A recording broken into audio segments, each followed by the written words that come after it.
તો ચાલો મિત્રો, હવે આપણે શરૂઆત કરી રહ્યા છે ચેપ્ટર નંબર 6 ની અંદર જે ચોપડીમાં નથી આપેલો એવો પાર્ટ, પણ આ એવો પાર્ટ છે ઇન જનરલ ચેપ્ટર નંબર 5, 6 અથવા તો જ્યારે બોટનીની આપણે વાત કરતા હોય, વનસ્પતિ શાસ્ત્રની વાત કરતા હોય તો ક્યાંક ને ક્યાંક આવતો ઇમ્પોર્ટન્ટ પોઈન્ટ છે, એટલે મેં આપણે અહીંયા એને કવર કરેલો છે. શું નામ આપ્યું છે? વિશિષ્ટ પેશી. તો જોઈએ વિશિષ્ટ પેશીને.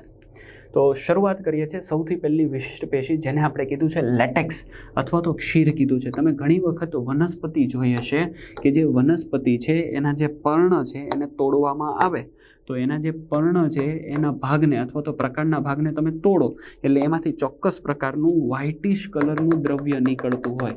બસ આ જે વ્હાઇટિશ કલરનું દ્રવ્ય નીકળે છે ને એને આપણે શું કહીએ છીએ બચ્ચા લોક? તો એને આપણે ક્ષીર કહીએ છીએ. ખાસ કરીને તમે આવું ક્યાં જોયું છે? તો એનું ઉદાહરણ એક તમને આપી દઉં. રાઈટ, હનુમાન દાદાને આપણે આંકડાના પુષ્પ ચડાવીએ છીએ. બસ એ આંકડાની માળા જુઓ ને તો તમને વ્હાઇટિશ કલરનું દ્રવ્ય જોવા મળે. ઉદાહરણ તરીકે ઉનાળાના સમયમાં તમે કેરી ખાતા હશો. જો એ કેરીના ઉપરના ભાગને ધ્યાનથી તમે જોશો તો તમને ખ્યાલ આવે કે આ જે ભાગ હોય ને એમાં તમને અહીંયા ટપકા થયેલા હોય, ત્યાં રંગવિહીન પણ શું આવેલું? એક ચીકણું દ્રવ્ય જેને આપણે લેટેક્સ અથવા તો શું કહીએ છીએ? ક્ષીર કહીએ છીએ. ક્લિયર અહીંયા સુધી? તો આ ક્ષીર એક પ્રકારની વિશિષ્ટ પેશી છે, ચોક્કસ પ્રકારનું લેટેક્સ દ્રવ્યને બોલાવે છે અથવા તો એ નીકાળે છે. હવે જે આ લેટેક્સ છે એમાં શું હોય? સેકેરાઇટ, સ્ટાર્ચની કણિકા, અમુક ચોક્કસ પ્રકારના આલ્કેલોઇડ્સ વેરી ઇમ્પોર્ટન્ટ, રાઈટ, ખનિજ અને નકામા પદાર્થો એ આવેલા હોય છે લેટેક્સની અંદર, ક્ષીરની અંદર. સ્ટાર્ચની કણિકાઓ જે ક્ષીરમાં દેખાય છે એ આપણને કેવી દેખાય છે? ડમ્બેલ્સ આકારની દેખાય છે. ખાસ યાદ રાખજો, સ્ટાર્ચની કણિકા ડમ્બેલ્સ આકારની. હવે જે આ લેટેક્સ છે એનું હકીકતમાં શું કામ છે? So it will protect from cattle એટલે પાલતુ પ્રાણીઓ, ચરતા પ્રાણીઓ છે એનાથી. હવે સમજી લો કે આ વનસ્પતિનો ભાગ છે, અહીંયા બીજી શાખા છે, વનસ્પતિ આવીને અને ડાચું મારે એટલે કે આને ખોરાક ખાય અને આને અહીંયાથી તોડી નાખે તો એ સમય દરમિયાન આમાંથી કોણ પેદા થાય? પેલું ક્ષીર પેદા થાય. ક્ષીરના કારણે એ કેટલ જે છે એ આવી વનસ્પતિને ખાતું નથી, એટલે કે એને હાર્મ કરતું નથી. પ્લસ જે ક્ષીર છે એ બેક્ટેરિયા અને ફંગસનું પણ ઇન્ફેક્શન થવા દેતું નથી. કોની વાત કરી મેં? લેટેક્સની અથવા તો ક્ષીર પેશી. ક્યાં જોવા મળે છે? તો આપણને મેં કીધું એમ રબરની વનસ્પતિમાં. આપણે એકચ્યુઅલીમાં જે રબર હોય ને, જે કુદરતી રબર કાઢીએ છીએ એ કેમાંથી કાઢીએ? તો આ પ્રકાંડ હોય ને એમાં આવી રીતે આમ છેદ પાડી દેવામાં આવે, ધીરે ધીરે એમાંથી લેટેક્સ આવે. અહીંયા એક બાઉલ આવી રીતે આમ મૂકી દેવામાં આવે અને લેટેક્સ જે છે ટીપા સ્વરૂપે પડતું રહે અને આ રબરને આપણે કલેક્ટ કરીએ છીએ. ક્લિયર થયું? તમને સમજાય? રબરની વનસ્પતિ. બીજું લખ્યું છે ઓપિયમ. ઓપિયમ એટલે કોણ? તો ઓપિયમ એને આપણે સાદી ભાષામાં શું બોલીએ છીએ? તો ઓપિયમ જે છે એને આપણે આખું નામ બોલીએ છીએ ઓપિયમ પોપી. શું કહેવાય એને? તો કે ઓપિયમ પોપી કહેવામાં આવે છે. ક્લિયર? યાદ રાખજો. અથવા તો એને પોપી શબ્દથી પણ બોલે. હવે જે ઓપિયમ પોપી છે ને એના કાચા ડુંડામાંથી, રાઈટ, આ રીતના એના કાચા ડુંડા હોય. આને ફેમસલી ગુજરાતીમાં આપણે બોલીએ છીએ અફીણ. અને અફીણ છે ને એનો જે કાચો ડુંડો હોય ને એમાં આવી રીતે આમ કટ મારવામાં આવે એટલે એમાંથી પણ છે ને એક ચોક્કસ પ્રકારનું વ્હાઇટિશ પ્રવાહી નીકળે. અને આ જે વ્હાઇટિશ પ્રવાહી અહીંયાથી નીકળે ને એને ભેગું કરી લેવામાં આવે. આ જે વ્હાઇટિશ પ્રવાહી છે ને એ ક્ષીર છે. ક્લિયર? યાદ રાખજો એ શું છે? ક્ષીર. અને જે આ ક્ષીર છે એમાંથી આપણને ચોક્કસ પ્રકારનું આલ્કેલોઇડ મળે. અને જે આલ્કેલોઇડ મળે ને એના ઘણા બધા ઉપયોગ થાય. એમાંથી મળતું એક દ્રવ્ય છે મોર્ફિન. બચ્ચા લોકો વેરી ઇમ્પોર્ટન્ટ. વર્લ્ડ વોર 2 ની અંદર એટલે વિશ્વયુદ્ધ જે 2 થયું એમાં મોર્ફિનનો ઉપયોગ થતો પીડાનાશક તરીકે. કેવી રીતે? હું તમને સમજાવું કે ભાઈ બંદૂક લઈને પહેલો ઊભો છે, ધડ કરતો હાથ ખડી જાય તો એને એટલું બધું દર્દ થતું હોય એ બીજા હાથે બંદૂક લઈને મારવા ન જઈ શકે, કેમ કે એને દર્દ એટલું થાય છે. એ સમય દરમિયાન એને મોર્ફિનના ઇન્જેક્શન, મોર્ફિનનો પાવડર મૂકવામાં આવે જેના કારણે એને દર્દ થતું નથી. પેન ગજબનું છે પણ એને અનુભવ થતો નથી. ફરીથી ઊભો થઈને બીજા દહને પાડીને આવશે. ક્લિયર? તો મોર્ફિન પીડાનાશક તરીકે. આજના સમયમાં ઓપરેશન થઈ ગયા પછી જે ફરીથી પીડા શરૂ થાય છે એ પીડા ન થાય એટલા માટે એને શું મોર્ફિનના ઇન્જેક્શન આપવામાં આવતા હોય છે. During operation or after the operation જે પોસ્ટ રિએક્શન્સ જે બોડીમાં આવે ને અસહ્ય પીડા થાય, એ પીડા ન થાય એના માટે મોર્ફિનના ઇન્જેક્શન મૂકવામાં આવતા હોય છે. તો એ ક્યાંથી મળે છે બચ્ચા લો? અફીણ જે છે એના જે આ કાચા ડુંડા હોય એના ક્ષીરમાંથી. એને શું બોલાય? ઓપિયમના કાચા ફળ. ક્લિયર? તો એક પ્રકારનું ક્ષીર છે. બીજું મેં તમને કીધું પ્રમાણે મોર્ફિન એક પ્રકારનું આલ્કેલોઇડ છે. બીજું પપૈયું જે છે એમાંથી એક આપણે પપૈયન નામનું દ્રવ્ય લઈએ છીએ, રાઈટ? એ પણ એક ચોક્કસ પ્રકારનું ક્ષીર છે જેમાંથી ઉત્સેચક બને છે કે જે માંસને ઢીલું પાડવા માટે ઉપયોગી છે. ક્લિયર અહીંયા સુધી? હવે અહીંયા રંગની વાત કરી કે કયા કયા પ્રકારના ક્ષીર અને એમાં કયા કયા પ્રકારના રંગ. ચાલો, કયા કયા રંગ? તો તમને અહીંયા સમજાવે છે પાપાવરનો રંગ કેવો છે?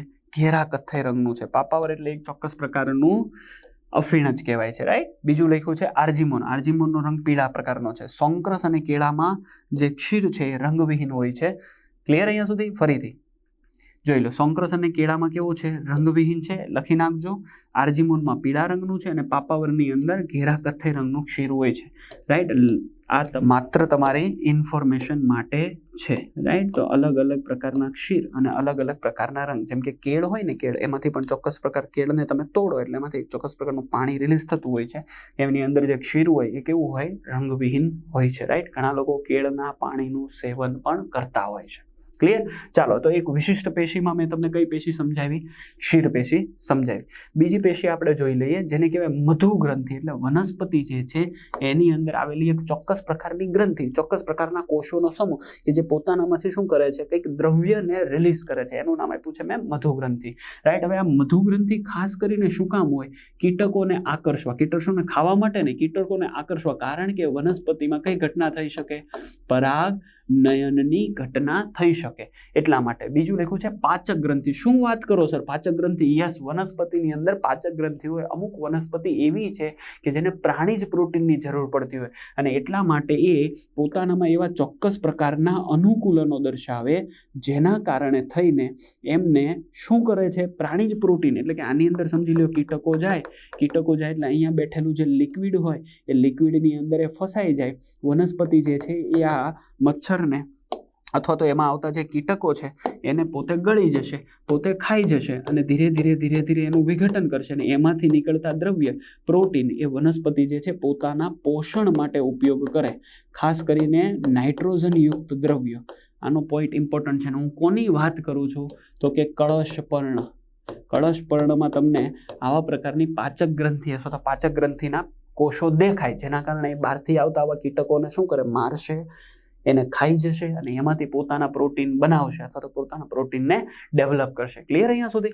આગળ વાત કરીએ છીએ. ઉદાહરણ તરીકે અહીંયા લખ્યું છે કીટાહારી વનસ્પતિ. કઈ કઈ કીટાહારી વનસ્પતિ લખી છે? ચાલો, ઇરેઝરથી આપણે આને સાફ કરી દઈએ. કીટાહારી વનસ્પતિ કઈ કઈ લખી છે? તો કે કળશપર્ણ અને ફ્લોરા, રાઈટ. તો આ તમારે યાદ રાખવું. ખાસ કરીને કળશપર્ણને તમે યાદ રાખજો. નેક્સ્ટ આપણે લઈએ છીએ જળગ્રંથિ. Very very important, right. અમુક પ્રકારના વિશિષ્ટ પામેલા કોષો, ખાસ કરીને કોની અંદર? તો કે એવી વનસ્પતિ કે જે પાણીની ઇર્દ ગિર્દ રહે છે, જેને 12 માસ 24 કલાક કોણ મળી રહે? પાણી. હકીકતમાં હું અહીંયા કોની વાત કરું છું? જલોદભિદ વનસ્પતિની વાત કરું છું. કે એવી વનસ્પતિ, ઉદાહરણ તરીકે પિસ્ટિયા આર્કોનિયામાં આપણને કઈ ઘટના દેખાય? બિંદુ સ્વેદન. બિંદુ સ્વેદન એટલે શું? તો કે અહીંયા એને લોટ્સ ઓફ બધું જ પ્રકારનું કોણ મળી રહે છે? પાણી. એટલે અહીંયાથી પાણીને લે છે અને પોતાના પર્ણ સુધી પાણીને પહોંચાડે છે. પરંતુ પર્ણ જે છે હવે આ એવા રિજિયનમાં ઉગે છે કે વાતાવરણની અંદર જ કોણ છે? ભેજ છે. એટલે અહીંયા પાણીનું ઉસ્વેદન થતું નથી. ઉસ્વેદનનો મતલબ શું થાય? ઉસ્વેદનનો મતલબ શું થાય? કે પાણીનું વરાળ સ્વરૂપે, કયા સ્વરૂપે ભાઈ? પાણીનું વરાળ સ્વરૂપે શું થવાનું? વાતાવરણમાં વ્યય થવાનું. વાતાવરણમાં શું થઈ જાય? પાણીનું વાતાવરણમાં વરાળ સ્વરૂપે શું થઈ જાય છે? વ્યય થાય છે. પરંતુ અહીંયા શું થાય છે કે વાતાવરણમાં પાણી એ વરાળ સ્વરૂપે વ્યય પામતું નથી. તો વાતાવરણમાં પાણી એકચ્યુઅલીમાં કયા સ્વરૂપે વ્યય પામે? તો કે આ બિંદુ સ્વરૂપે વ્યય પામે. અને આ બિંદુ સ્વરૂપે વ્યય પામવા માટે એને અહીંયા ચોક્કસ પ્રકારની રચના હોય અને આ જે ઘટના થાય છે એને આપણે બોલીએ છીએ બિંદુ સ્વેદનની ઘટના. કઈ ઘટના કહેવાય? બિંદુ સ્વેદનની ઘટના કહેવાય. ખાસ કરીને કેમાં દેખાય? પિસ્ટિયા અને આર્કોનિયામાં. તો એને આપણે અહીંયા એક શબ્દ મૂકી દીધો. કયો? જળગ્રંથિનું સ્વરૂપ. ચાલો, ક્લિયર થાય ને? છેલ્લે લખ્યું છે ગુંદર ગ્રંથિ. બાવળ, રેઝિન અને પાઇનસની અંદર, પાઇનસ યાદ રાખજો, પાઇસન નહીં, પાઇનસ. એમાં તમને શું દેખાય છે? ગુંદર ગ્રંથિ દેખાય છે. ચાલો, ક્લિયર થઈ ગયું? તો અહીંયા સુધી મેં તમને શું ભણાવ્યું? વિશિષ્ટ પેશીની વાત કરી. હવે આપણે જે ટોપિક સમજવા જઈએ છીએ એ છે પેશીતંત્ર. જો અત્યાર સુધીમાં મેં તમને સૌથી પહેલા શું ડિટેલમાં ચેક કરાવ્યું? સૌથી પહેલા મેં કોની વાત કરી? તો કે પેશી શું છે એની વાત કરી દીધી, રાઈટ. પેશીનો આખો ડાયાગ્રામ ભણી ગયા અને પેશીના ડાયાગ્રામ પછી આપણે એક એક પેશીને જોઈ લીધું. ક્યાં સુધી જોઈ લીધું? તો કે સૌથી પહેલા કેવા પ્રકારની પેશી જોઈ? વર્ધનશીલ પ્રકારની પેશી જોઈ, રાઈટ. અથવા તો આપણે એને કેવી પેશી બોલતા હતા? તો કે અસ્થાયી પેશીની વાત જોઈ લીધી, રાઈટ. પછી આપણે કયા પેશી ઉપર ગયા? તો કે પછી આપણે સ્થાયી પેશી ઉપર ગયા. સ્થાયી પેશીની અંદર પ્રત્યેક સરળ પ્રકારની પણ પેશી જોઈ લીધી અને જટિલ પ્રકારની પણ પેશી જોઈ લીધી. આના સિવાય આપણે બીજી વિશિષ્ટ પ્રકારની પણ પેશી અહીંયા જોઈ લીધી. પણ આ પેશીને ભણ્યા પછી શું, એટલે ધારો કે આખી આ વાત ભણી ગયા પછી શું, તો કે આ બધી પેશી વનસ્પતિની અંદર કેવી રીતે ગોઠવાય, આ ઇમ્પોર્ટન્ટ છે ને, રાઈટ. બધી પેશી વનસ્પતિમાં કેવી રીતે ગોઠવણી કરે છે, અને ગોઠવણી જે છે એને આપણે શું બોલીએ છીએ, પેશીતંત્ર. ફરીથી કહું, આપણે અહીંયા શું સમજવા જઈ રહ્યા છે કે અત્યાર સુધીમાં મારી પાસે જેટલી અલગ અલગ વિશિષ્ટ પ્રકારની પેશીઓ હતી એ બધી પેશી વિશેની બધી જ ડિટેલ અત્યાર સુધીમાં આપણે આ ચેપ્ટરમાં ભણી ગયા. હવે અહીંયા જે આ ડિટેલ ભણ્યા છીએ, આ બધી પેશી જે છે, જેટલા પણ કોષો છે, એની હકીકતમાં ગોઠવણી વનસ્પતિમાં કઈ રીતે થાય, ગોઠવણી વનસ્પતિમાં કઈ રીતે થાય એ સમજવા માટે આપણે કોને સમજવું પડે, પેશીતંત્રને સમજવું પડે. મારી વાત ક્લિયર થઈ ગઈ? હજી હું તમને આને સારી રીતે સમજાવું. આને પણ આપણે સાફ કરી દઈએ. ઉદાહરણ તરીકે ધારો કે હું અહીંયા મૂળને જો સમજી લો કે આ વનસ્પતિનું મૂળ છે, અને આ વનસ્પતિના મૂળના આ પરિપક્વન પ્રદેશને હું જ્યારે કાપીને ક્યાં જોઉં છું, માઇક્રોસ્કોપમાં જોઉં તો મને એ ખબર પડશે કે વનસ્પતિનું મૂળ મને કંઈક આ રીતે દેખાય. એમાં સૌથી બહાર કોઈ કોષનું પ્રમાણ દેખાય, ક્લિયર? એની નીચે કોઈ કોષનું પ્રમાણ દેખાય. હું આ ગોળ ગોળ શું કામ દેખાડું છું? હકીકતમાં જ્યારે આપણે મૂળનો આડછેદ જોઈશું એટલે તમને ખબર પડશે કે આવી જ રીતની રચના હોય. એનો મતલબ આ બધા ગોળ જે દોરી રહ્યો છું એ રમકડા નથી બનાવી રહ્યો, એ બધા કોષ છે. એની અંદર પણ કોણ હોય છે, તો કે એની અંદર પણ કોષોનો સમૂહ હોય છે. આ રીતે ગોઠવાયેલો છે, બનેલો છે. અને પ્રતિ એક કોષો અહીંયા જે ગોઠવાઈને બેઠેલા છે એ બધા જ કોષો કેવા થઈ ગયા છે બચ્ચા લોગ? વિભેદન પામી ગયા છે. વિભેદન પામી ગયા હોય એનો મતલબ શું થાય કે એમના કોષોએ આ જીવન નિશ્ચિત કોઈ કાર્ય કરવા માટેની શું કરી લીધી છે, ગોઠવણી કરી લીધી છે. મારી આખી વાત તમને ક્લિયર થઈ જાય છે? બોલો હા કે ના? 100%. તો હું તમને અહીંયા એ જ સવાલ, એ જ પોઈન્ટને સમજાવી રહ્યો છું. એનો મતલબ મારે ધારો કે આ વનસ્પતિ છે, તો એ વનસ્પતિની અંદર હવે બની શકે કે આ વનસ્પતિનો જે આ કોષો છે એના સિવાયના બીજા કોષોનું લેયર હોય આ રીતે, અને એ કોષોની અંદરના ભાગમાં જલવાહક બેઠી છે, અથવા તો અન્નવાહક, અથવા તો જલવાહક અને અન્નવાહક બંને પ્રકારની પેશીઓ બેઠેલી હોય. ઉદાહરણ તરીકે સમજી લો, અહીંયા અન્નવાહક બતાવી દઉં, અહીંયા અન્નવાહક બતાવી દઉં, અહીંયા અન્નવાહક બતાવી દઉં. અને એના સિવાય સમજી લો કે વ્હાઇટિશ કલર લઈ લો, અહીંયા જલવાહકને બતાવી દઉં, અહીંયા જલવાહકને બતાવી દો, અહીંયા જલવાહકને બતાવી દો, અને અહીંયા જલવાહકને બતાવી દો. તો જ્યારે હું આને જોઉં છું તો મને કંઈક આ રીતની રચના દેખાય છે. હવે આ રીતની રચના જે દેખાય છે એની અંદર મારે આ બધા જ કોષો અલગ અલગ પ્રકારનું નિશ્ચિત કાર્ય કરતા હોય, અને એટલા માટે જ આખી વનસ્પતિમાં મેં આ પ્રત્યેક પ્રકારના કોષોને ગોતી લીધા, ભણી લીધા, સમજી લીધા, જેના કારણે હવે એના અરેન્જમેન્ટના આધારે હું આખું શું સમજાવી શકું તમને બધાને, પેશી તંત્ર સમજાવી શકું. હજી નથી ખબર પડી? હું તમારી સાથે છું. જો પેશીતંત્ર એટલે શું, તો પેશીતંત્રને મૂળભૂત રીતે આપણે 3 ભાગમાં વિભાજિત કરી દીધું. કયા કયા 3 ભાગ? તો કે જે આ છે ને સૌથી બહારનું સ્તર, એને આપણે નંબર 1 આપી દીધું. જેને આપણે કહી દીધું અધિસ્તર. કયું સ્તર કહી દીધું? અથવા તો અધિસ્તરીય તંત્ર.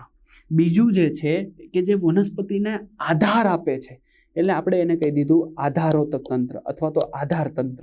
અને ત્રીજું જે છે એ દ્રવ્યોનું વહન કરે છે, એટલે એને કહી દીધું વાહક પેશીનું તંત્ર. એનો મતલબ આ 3ને એના કામને આધારે આપણે એને પેશી તંત્રને વિભાજિત કરી દીધું. ફરીથી કહું, સૌથી બહારનું સ્તર, ઉદાહરણ તરીકે આ પેન છે તો અહીંયા જેને હું ટચ કરું છું એ સૌથી બહારનું સ્તર. ઉદાહરણ તરીકે મારું શરીર છે તો ચામડી શું છે, સૌથી બહારનું સ્તર. એને મેં કહી દીધું અધિસ્તરીય પેશી તંત્ર. હું નામ પણ લખી દઉં, કેવું કહેવાય? અધિસ્તરીય પેશી તંત્ર. એના અંદરના ભાગમાં જે છે એ વનસ્પતિને મૂળભૂત રીતે આધાર આપે છે, એટલા માટે એને કહેવાય આધાર પેશી તંત્ર. અને ત્યાર પછી એમની અંદર જલવાહક અને અન્નવાહક, જેને આપણે કહીએ છીએ વહનનું કામ કરે, એટલે વાહક પેશીતંત્ર. વોન સેક્સ નામના એક વ્યક્તિ હતા જેમણે આ પેશીતંત્રને 3 રીતે વિભાજિત કરીને સમજાવ્યું છે. મારી વાત ક્લિયર અહીંયા સુધી? હું ફરીથી આને રબ કરી દઉં. હવે આપણે જોઈએ કયા કયા એ તંત્ર હતા. તો પહેલું લખે છે કાર્યસ્થાન અને બાહ્ય રચનાને અનુલક્ષીને એના કેટલા પ્રકાર પાડ્યા? 3 પ્રકાર. એમાંનું પહેલું છે અધિસ્તરીય પેશીતંત્ર. હવે અધિસ્તરીય પેશીતંત્રમાં શું આવશે હું તમને સમજાવું. ધારો કે આ મૂળ, અથવા તો આ પ્રકાંડ, અથવા તો આ પર્ણ.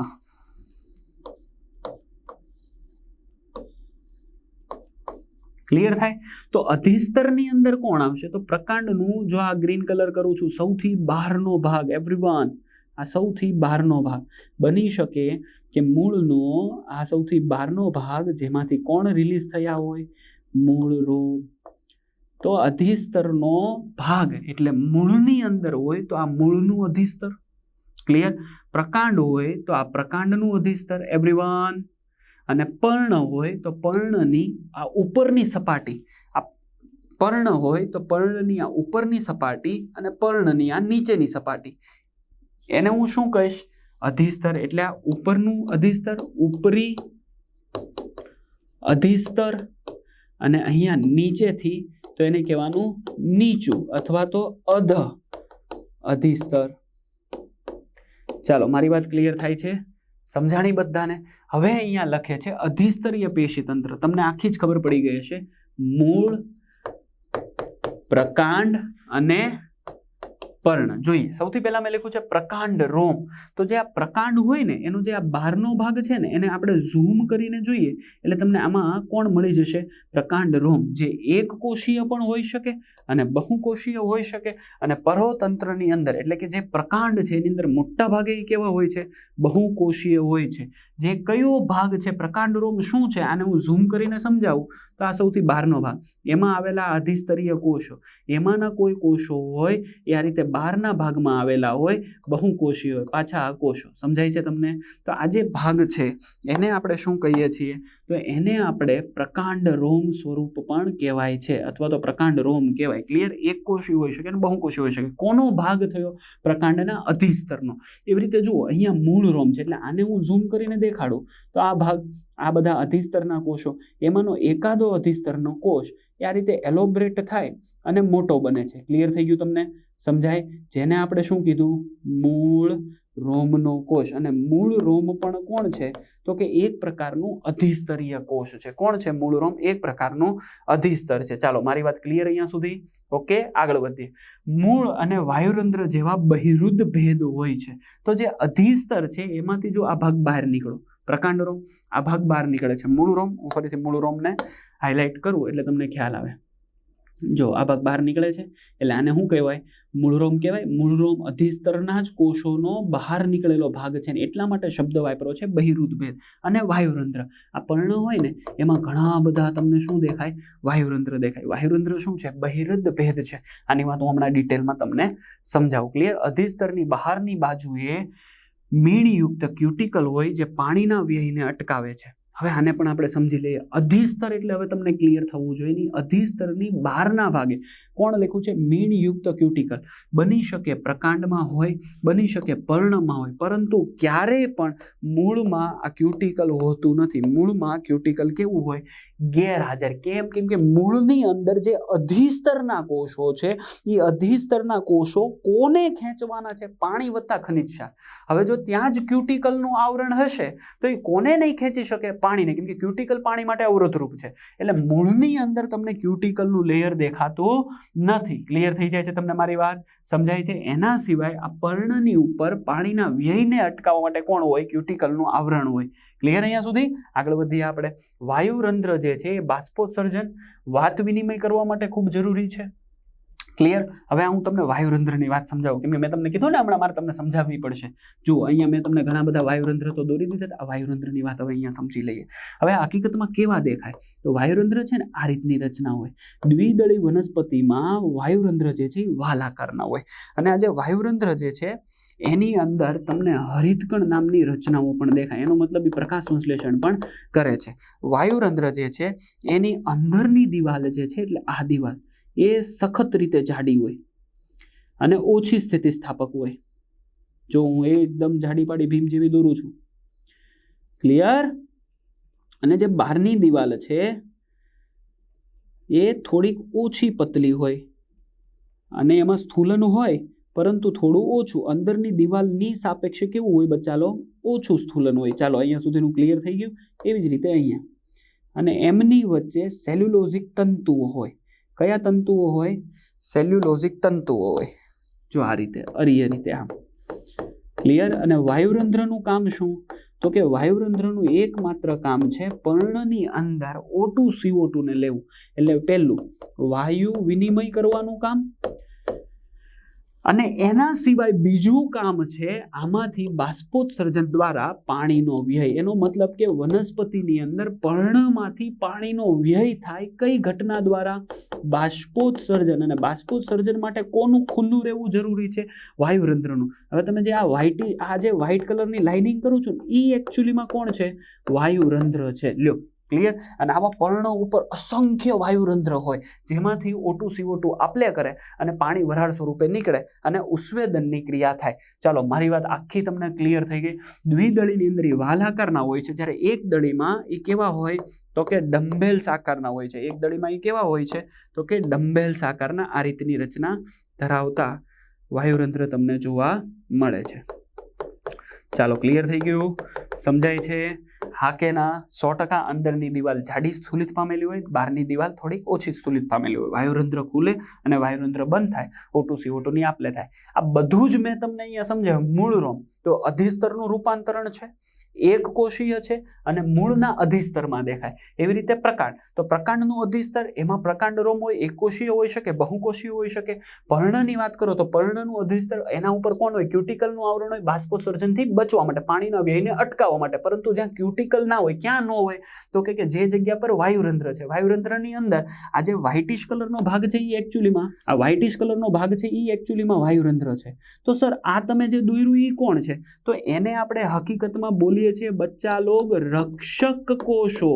અને રક્ષક કોષો જે છે એ ખુલે અને બંધ થાય, જેના કારણે વાયુરંધ્રનું નિયમન થાય. અને એની ફરતે પણ બીજા ઘણા બધા કોષો આવેલા હોય જેને આપણે સહાયક કોષો કહીએ છીએ. કયા કોષો કહીએ છીએ મિત્રો?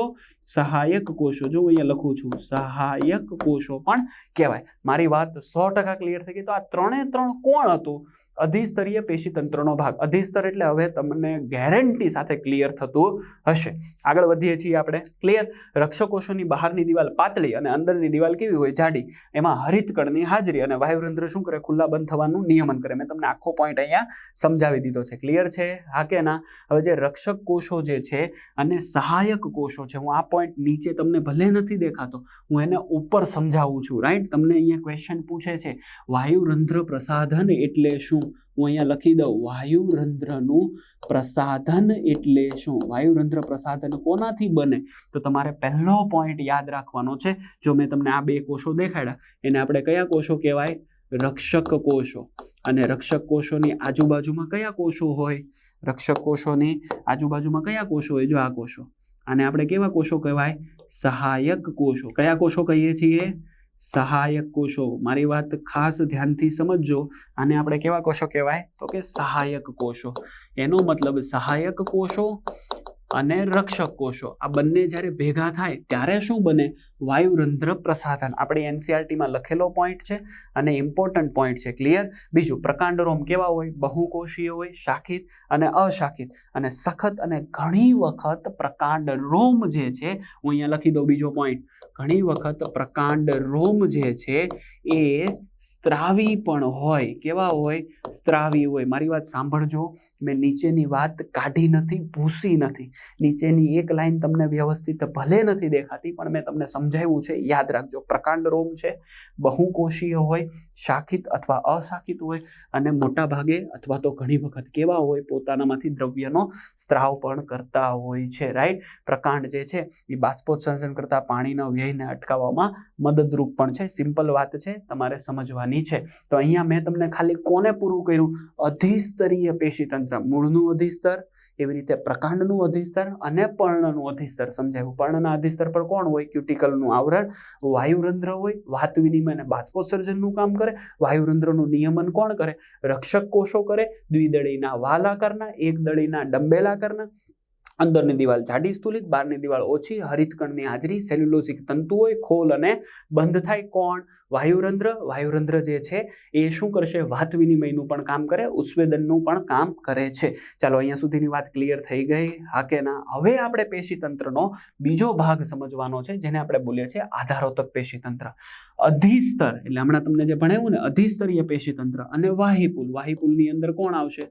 તો કે જલવાહક અને અન્નવાહક. આમના સિવાયની તમામ પેશીને આપણે શું કહીએ છીએ?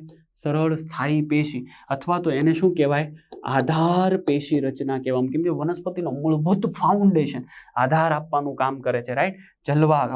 હવે એની અંદર લખ્યું છે મૃદુતક પેશી. કઈ મૃદુતક પેશી? તો કે લખે છે બાહ્યક, પરિચક્ર. આ શબ્દ અત્યારે ભલે ન ખબર પડે, આપણે મૂળ પ્રકાંડ પર્ણની જ્યારે રચના ડિટેલમાં સમજશું, અંતસ્થ રચના ભણશું, ત્યારે તમને ખ્યાલ આવશે. મજ્જા અને મજ્જાકીર્ણ સ્વરૂપે પ્રાથમિક પ્રકાંડ અને મૂળની અંદર કોણ હાજર હોય? આધારોતક પેશી તંત્ર. એટલે જુઓ, અહીંયા મૃદુતક પેશી જે છે એ આધાર સ્વરૂપે બાહ્યક બનાવશે, પરિચક્ર બનાવશે, મજ્જા બનાવશે અને મજ્જાકીર્ણો બનાવશે, અને એના સ્વરૂપે હાજર હોય છે. ક્લિયર અહીંયા સુધીની વાત? જુઓ, બીજું, પર્ણની અંદર પણ મધ્ય પર્ણ પેશી સ્વરૂપે હોય છે. એની અંદર પણ જ્યારે તમે દ્વિદળીના પર્ણની વાત કરશો તો એમાં બે ઘટક આપણે ભણવામાં આવશે, શિથિલોતક અને બીજી આવશે લંબોતક. તો આ બંને પોઈન્ટ તમારે યાદ રાખવાના છે. આવશે એટલે હું ફરીથી રિપીટ કરાવીશ. એવી જ રીતે એનું કાર્ય, એટલે આધારોતક પેશીનું કાર્ય ખોરાકનું નિર્માણ, એનો સંગ્રહ, અને બીજું લખ્યું છે મેં યાંત્રિક આધાર આપવાનું કામ છે. આની સાથે તમારે હવે ત્રીજો પોઈન્ટ ભણવાનો છે, વાહક પેશી તંત્ર. વાહક પેશી તંત્રને આપણે વિશિષ્ટ પેશી તંત્ર પણ બોલવાય છે. પ્રાક એધામાંથી ઉત્પન્ન થતા, જો મેં તમને જ્યારે જટિલ સ્થાયી ભણાવ્યું ત્યારે મેં અન્નવાહક અને જલવાહકમાં જે પ્રાથમિક જલવાહક, પ્રાથમિક અન્નવાહકની વાત કરી હતી, ત્યાં પણ મેં તમને લખ્યું હતું પ્રાક એધા, અથવા તો આનું બીજું નામ મેં સમજાવ્યું હતું તમને. કયા એધા કહેવાય? આદિ એધાની વાત કરી હતી. ક્લિયર? તો એમાંથી ઉદ્ભવે છે. બીજો પોઈન્ટ આપણે લખવાનો, પ્રાથમિક જલવાહક પેશીના વિકાસને આધારે, રાઈટ? હવે અહીંયા આપણે વાહક પેશીની ડિઝાઇન સમજવાના છીએ, રાઈટ? તો એમાં પહેલું લખ્યું છે અપકેન્દ્રી. મેં તમને સમજાવ્યું હતું એ પ્રમાણે અંતરારંભી. યાદ છે તમને? આવૃત બીજધારીનું પ્રકાંડ તમે જુઓ, પ્રકાંડ, તો પ્રકાંડને જ્યારે જુઓ તો ક્યાંથી આરંભ થયું? અંદરથી, એટલે કે અહીંયાથી આ રીતે. સમજાય છે? એટલે અંદર કોણ આવી ગયું? આદિ જલવાહક. અને બહાર કોણ આવી ગયું? તો કે અનુજલવાહક. કોણ આવી ગયું? અનુજલવાહક. એટલે અહીંયા લખું અનુ અને અહીંયા લખું આદિ, અને અંદરથી બહાર તરફ આરંભ થયો એટલે એને અંતરારંભી કહેવાય. અને આવો જે વાહિપુલ હોય એને અપકેન્દ્રી વાહિપુલ કહેવામાં આવે છે. બીજું લખ્યું છે અભિકેન્દ્રી અથવા તો કેન્દ્ર અભિસારી, જેને કહેવાય બહિરારંભી. આવૃત બીજધારીના મૂળ. જો અહીંયા ઉદાહરણ થઈ ગયું, તમને એમ પૂછે આવૃત બીજધારીના પ્રકાંડનો વાહિપુલ કેવો હોય, તો એનો જવાબ થઈ ગયો અપકેન્દ્રી અથવા તો અંતરારંભી. હવે અહીંયા મૂળમાં કેવું દેખાય? તો મૂળની અંદર કેવું છે? બહારથી આરંભ થાય. મેં તમને સમજાવ્યું હતું ને, બહારથી એટલે અહીંયા આદિ, પછી અનુ, આદિ અને અનુ, એટલે કેન્દ્રની અંદર કેવી હોય? મોટી જલવાહક હોય. ક્લિયર? આ રીતની રચના બહિરારંભી, અથવા તો એને બોલાય અપકેન્દ્રી અથવા તો કેન્દ્રાભિસારી. ક્લિયર? હવે અહીંયા મારે તમને સમજાવવાનું છે વાહિપુલ એટલે શું. જો આ ટોપિક બહુ ઇમ્પોર્ટન્ટ છે અને ટાઈમ ટેકિંગ છે, તમારે આને યાદ રાખવાનો છે. જો આના કટકા પાડી દઈશ તો મેળ પડશે નહીં. અત્યાર સુધીમાં મેં તમને શું સમજાવ્યું? 3 પેશી તંત્ર સમજાવ્યા. કયા કયા 3 પેશી તંત્ર સમજાવો? સૌથી પહેલા આપણે વનસ્પતિનું આખું બહારનો ભાગ જોઈ ગયા, મૂળ પ્રકાંડને પર્ણને, જેને આપણે શું બોલ્યા? તો કે અધિસ્તરીય પેશી તંત્ર. પછી એને મૂળભૂત રીતે આધાર આપવા માટે જવાબદાર હતું, એને આપણે બોલું આધારતક પેશી તંત્ર. અને ત્રીજું આપણે જોયું વાહક પેશી તંત્ર. વાહક પેશી તંત્રની અંદર આપણે જલવાહક અને અન્નવાહક ક્યાંથી ઉદ્ભવ થાય? તો પ્રાથમિક એધામાંથી ઉત્પન્ન થાય. અને પ્રાથમિક જલવાહક પેશીના વિકાસને આધારે 2 પ્રકારના વાહિપુલો સમજ્યા. એક સમજ્યા અપકેન્દ્રી, બીજું સમજ્યા અભિકેન્દ્રી. અપકેન્દ્રીમાં અંતરારંભી ક્યાં દેખાય? પ્રકાંડમાં દેખાય. અંતરારંભી એટલે અંદરથી આરંભ થઈને ક્યાં જાય? બહાર જાય. અંદરથી આરંભ થઈને ક્યાં જાય? બહાર જાય. અંદરથી આરંભ થઈને ક્યાં જાય? બહાર. અને કેન્દ્રાભિસારી અથવા અભિકેન્દ્રી અથવા તો એને શું કહેવાય? બહિરારંભી, જેમાં ક્યાંથી? બહારથી આરંભ થઈને ક્યાં ગયું? અંદર. ક્લિયર થઈ ગયું? આ પ્રકાર. હવે હકીકતમાં વાહિપુલો અલગ અલગ વનસ્પતિમાં ખૂબ અલગ અલગ પ્રકારના દેખાય. વાહિપુલની વ્યાખ્યા શું? તો કે જલવાહિની અને અન્નવાહિનીનો સમૂહને સંયુક્ત રીતે શું કહેવામાં આવે છે? વાહિપુલ. એટલે કે જલવાહક પેશી અને અન્નવાહક પેશી, એને સંયુક્ત રીતે આપણે શું કહેવાય છે? વાહિપુલ કહેતા હોઈએ છીએ. હવે એમાંથી પહેલો વાહિપુલ લખ્યો છે અરીય પ્રકારનો. હવે અરીય પ્રકારનો વાહિપુલ એટલે કેવું? ચાલો હું તમને પહેલા ફોટોગ્રાફ દેખાડી દઉં એટલે તમને એની આખી સ્ટોરી ખબર પડી જાય. પછી આપણે આખું ટેબલ સમજીએ. જુઓ, અહીંયા મેં તમને એક આખો વાહિપુલને સમજાવવાનો ડાયાગ્રામ આપ્યો છે, રાઈટ? હવે તમે જુઓ અરીય વાહિપુલ. તો અહીંયા જે છે ને, આ રેડિયલનો મતલબ થશે અરીય. અરીય વાહિપુલ એટલે શું? તો કે તમે અહીંયા ધ્યાનથી જુઓ તો આ પરિચક્ર, અને પરિચક્રની અંદર મારે તમને હજી ડાર્ક દેખાડવું છે અરીય પ્રકારનો વાહિપુલ. એટલે તમે જુઓ અહીંયાના ભાગમાં જલવાહક છે, અહીંયા હું બીજી દોરી દઉં. અહીંયા ત્રીજી દોરી દો અને અહીંયા હું ચોથી દોરી દઉં. તો એ જલવાહકની વચ્ચેના ભાગમાં એટલે કે આ ભાગમાં અહીંયા અન્નવાહક છે, અહીંયા અન્નવાહક છે, અહીંયા અન્નવાહક છે અને અહીંયા અન્નવાહક છે. એનો મતલબ અરિયનો મતલબ એક જલવાહક, એક અન્નવાહક, એક જલવાહક, એક અન્નવાહક, એક જલવાહક, એક અન્નવાહક, એક જલવાહક, એક અન્નવાહક, એક જલવાહક ને અન્નવાહક. એવી રીતે વાહક પેશી અરિય ગોઠવાણી છે. એવા વાહિપુલને કહેવાય અરિય વાહિપુલ. ક્લિયર? એનો કોઈ પ્રકાર નથી. બીજું લખ્યું છે સહસ્ત પ્રકારના, એટલે અહીંયા લખ્યું કોન્જોઇન્ટ. કોન્જોઇન્ટ એટલે શું થઈ જાય? સહસ્ત પ્રકારના વાહિપુલ. હવે સહસ્ત પ્રકારની અંદર પણ પાછો એક છે સહસ્ત એક પાર્શ્વસ્થ, બીજો છે સહસ્ત ઉભય પાર્શ્વસ્થ. ક્લિયર? હવે આને આપણે સમજીએ. આપણે સહસ્ત એક પાર્શ્વસ્થના બે ભાગ સમજાવ્યા છે, વર્ધમાન અને અવર્ધમાન. તો જો સહસ્ત અને એની અંદર મેં તમને સમજાવ્યો છે એક પાર્શ્વસ્થ. એનો મતલબ શું થાય? એનો મતલબ એવો થાય કે ધારો કે મારી પાસે વાહિપુલ હોય તો એમાં એક બાજુ જલવાહક અને એક બાજુ અન્નવાહક, બસ પતી ગઈ વાત. આને કહેવાય સહસ્ત એક પાર્શ્વસ્થ. અને એમની વચ્ચેના ભાગમાં એટલે કે એમની વચ્ચેના ભાગમાં જો એધાની હાજરી હોય, જો કોની હાજરી હોય? એધાની હાજરી હોય તો આપણે એને કેવા પ્રકારનો વાહિપુલ કહેવાય? તો આપણે એને વર્ધમાન પ્રકારનો વાહિપુલ બોલી. એટલે સહસ્ત સાથે સાથે ગોઠવાનું છે, જલવાહક અને અન્નવાહક. અહીંયા તમે ધ્યાનથી જુઓ તો આ જલવાહક છે. Clear? Let me give you a brief. આ કોણ થઈ ગઈ? જલવાહક. અને આ કોણ છે? અન્નવાહક. એટલે ની સાથે કહેવાય, ની સાથે છે. અને વચ્ચેના ભાગમાં તમે ધ્યાનથી જુઓ, આ ભાગમાં, તો આ ભાગમાં કોણ છે? એધા. કોણ બેઠું છે? એધા. તો એધા હોય તો આ વાહિપુલને વર્ધમાન પ્રકારનો શું કહેવામાં આવે છે? વાહિપુલ. એટલે આનું આખું નામ લેવું હોય તો શું લેવાય? સહસ્ત એક પાર્શ્વસ્થ વર્ધમાન વાહિપુલ. લ્યો, આવું બોલાય. જ્યારે બાજુમાં તમે ધ્યાનથી જુઓ તો એની અંદર તમને વાહિપુલ દેખાય છે. ઇવન અહીંયા જલવાહક દેખાય છે. ચાલો હું ફરીથી આ પેન વાપરું. અહીંયા જલવાહક દેખાય, અહીંયા અન્નવાહક દેખાય, પણ વચ્ચે શું નથી દેખાતું? એધા નથી દેખાતી. એટલે એને સહસ્ત એક પાર્શ્વસ્થ તો કહેવાય, પણ કેવો કહેવાય? અવર્ધમાન. ચાલો ક્લિયર? હવે લખે છે સહસ્ત એક પાર્શ્વસ્થની જગ્યાએ ઉભય પાર્શ્વસ્થ. અને એ કેવા હોય? ખુલ્લા પ્રકારના. હવે આને આપણે થોડુંક સમજીએ. ખુલ્લા પ્રકારનાનો મતલબ શું થાય? તો તમે જુઓ અહીંયા ધ્યાનથી, તો આ આખી ઝાયલેમ છે. Let me use a pen. Right? તમે જુઓ આ આખી ઝાયલેમ છે. હું જો આ ગોળ કરી રહ્યો છું, અહીંયા પણ ગોળ કરી રહ્યો છું. આ એનાથી નાની સાઈઝ, આ એનાથી નાની સાઈઝ. આમ વી શેપમાં કોણ બેઠું છે? ઝાયલેમ બેઠી છે. આ રીતે દેખાય તમને? હા કે ના? પણ ઉપરના ભાગમાં એટલે તમે આ ભાગમાં જુઓ, અહીંયા લખ્યું છે, અને આ ભાગમાં જુઓ તો અહીંયા કોણ બેઠું છે? અન્નવાહક. એવી જ રીતે અહીંયાના ભાગમાં જુઓ, આ ભાગને જુઓ અને આ ભાગને જુઓ તો અહીંયા પણ કોણ બેઠું છે? અન્નવાહક. એનો મતલબ ઉભય પાર્શ્વસ્થ. એટલે આ વાહિપુલ હકીકતમાં કેવા પ્રકારનો બન્યો ખબર છે? આવા પ્રકારનો બન્યો. ઉભય પાર્શ્વસ્થની વાત કરું તો એની અંદર ઉપર અન્નવાહક, નીચે અન્નવાહક, વચ્ચે જલવાહક, અથવા ઉપર જલવાહક, નીચે જલવાહક, વચ્ચે અન્નવાહક. ત્યારે એને કેવા કહેવાય? સહસ્ત ઉભય પાર્શ્વસ્થ અને ખુલ્લા પ્રકારના. કેમ કે કોઈ પણ બીજું પરિચક્રની એવી કોઈ રચના નથી, દ્રઢોત્તક પેશી એવી કોઈ રચના નથી કે જે એને પેક કરતી હોય. ક્લિયર થઈ જાય છે તમને? હા કે ના? અને એટલા માટે એને શું કહેવાય? બાયલેટરલ, અથવા તો એને શું બોલાય છે? ઉભય પાર્શ્વસ્થ વાહિપુલ. ચાલો આખી વાત તમને ક્લિયર? એક પાર્શ્વસ્થ, સહસ્ત એક પાર્શ્વસ્થ, સહસ્ત ઉભય પાર્શ્વસ્થ. અને છેલ્લે છે કોન્સન્ટ્રેટિક એટલે કે સમકેન્દ્રિત વાહિપુલ.